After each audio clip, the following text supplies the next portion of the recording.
బంగారం లాంటి తెలంగాణను కాంగ్రెస్ ప్రభుత్వం వచ్చినాక హతలం కుతలం చేస్తున్నది.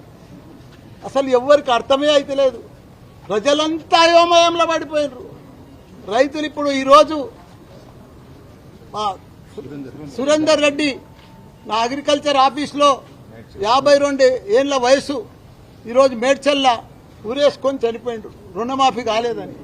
ప్రతి ఒక్క రైతులు కూడా మా కేసీఆర్ పాలనలో రైతులు ఎంత ఆనందంగా ఉన్నారు, ఎంత పంటలు పండించారు, దేశానికి ఆదర్శంగా నిలిచింది మా తెలంగాణ రాష్ట్రం. పంటలల్లో రైతులల్లో అంత మంచిగా నడిచే రైతులన్నలు ఇవాళ కాంగ్రెస్ వచ్చినాక అతలం కుతలం అయిపోతుంది.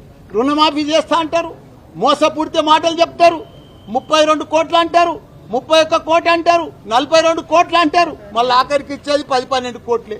అవి కూడా ఎటు కాకుండా ఇచ్చేసారు. మళ్ళా గుడ్ల మీద ఒట్లు తింటారు, దేవుళ్ళ మీద ఒట్లు తింటారు. ఆ ఒట్లకు కూడా సరిగా చెయ్యరు. ఎక్కడ చూసినా ఇప్పుడు చూసినా అత్యాచారాలు,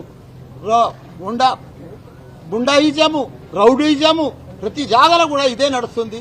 దయచేసి ప్రజలందరూ కూడా అల్లకల్లోలంగా ఉన్నారు. మంచిగా ప్రభుత్వం నడవాలి.